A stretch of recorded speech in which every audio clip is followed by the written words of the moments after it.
tal? Somos docentes en formación del sexto semestre en la licenciatura en Enseñanza y Aprendizaje del Español en Educación Secundaria. El día de hoy abordaremos temas relacionados con la oralidad en alumnos de secundaria.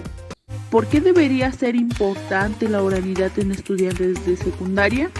Pues verás, actualmente la competencia comunicativa que debe fortalecer un estudiante debe desempeñarse también en la forma en la que se desarrolla un discurso hablado en distintos contextos.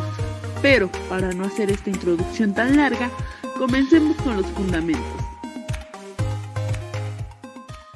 La oralidad es una de las habilidades lingüísticas del ser humano más espontáneas.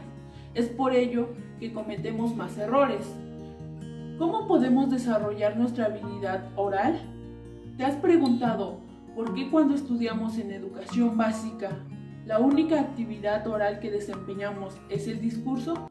En primer lugar, entendemos a la oralidad como el arte de la expresión hablada, una herramienta de comunicación usada desde hace miles de años y que con la evolución biológica hemos trascendido hasta el intento de perfeccionarla y metodizarla con el lenguaje. Y ha sido tan creciente esta evolución que cada vez más y con más velocidad la oralidad se ha sistematizado en nuevos códigos del lenguaje.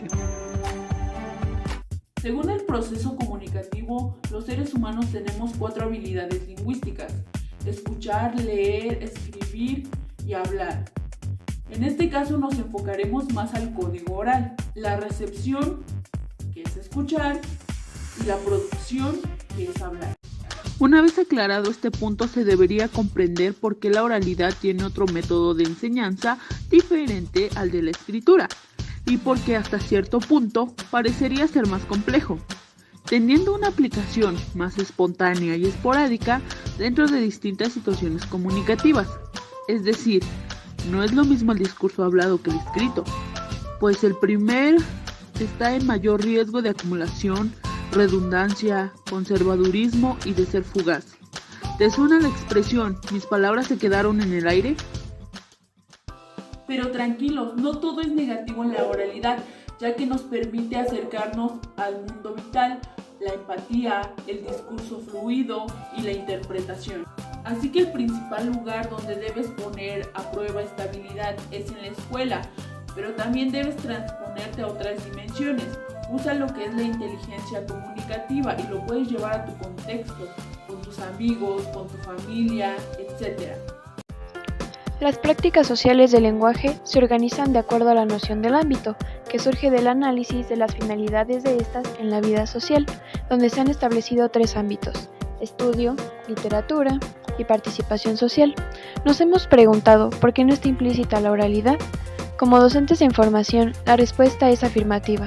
De primaria instancia nos preguntamos el por qué la oralidad solo está implícita en los planes y programas de estudio de preescolar, pero no es así. Primaria y secundaria también manejan prácticas orales implícitas en otros objetivos, es decir, es tarea del profesorado moldear sus métodos de enseñanza para influenciar que sus estudiantes desarrollen esta habilidad.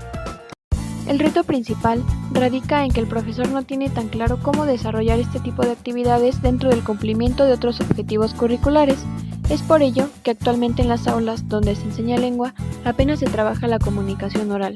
La expresión del alumnado es pobre, rutinaria y hasta incorrecta en la mayoría de las escasas ocasiones en que se le requiere que se exprese oralmente en el aula.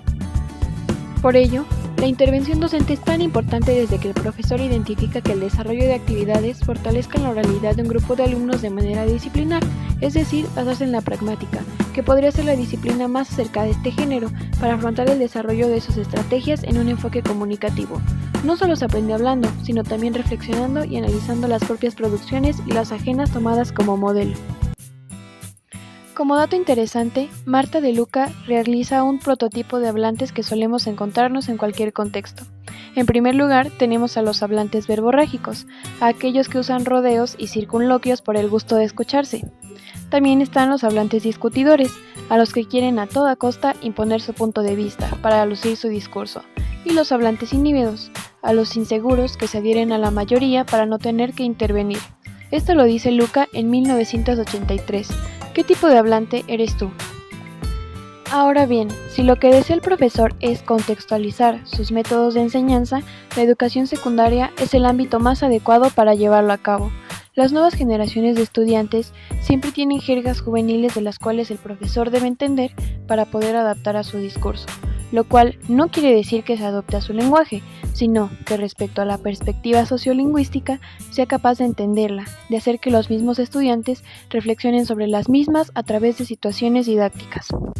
Otro de los retos a la hora de llevar a cabo estrategias que propicien la oralidad es el momento de la evaluación, pero para ello los docentes deben de estar capacitados de saberes teóricos, por ejemplo, el investigar los modelos del habla que desarrollan una serie de características que hacen a la oralidad completa, como la coherencia, capacidad de corrección, adecuación, cohesión, cooperación, cortesía, actitud, entre muchos otros aspectos. Si bien el desarrollo de la oralidad en la escuela es uno de los factores que más se ha dejado a un lado, lo cual pareciera incongruente porque es una de las habilidades que más utiliza el ser humano.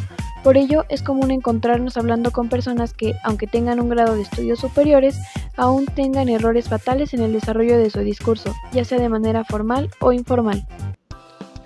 Fue gratificante compartir con ustedes nuevos métodos, sugerencias o reflexiones sobre la enseñanza de uno de los métodos más importantes del eje del lenguaje y la comunicación. Recuerden que el objetivo principal radica en que los profesores deben tomar en cuenta la importancia del desarrollo de situaciones y estrategias didácticas que fortalezcan esta habilidad comunicativa, y a partir de ella generar métodos de enseñanza apropiados para encaminar a sus estudiantes a su fortalecimiento.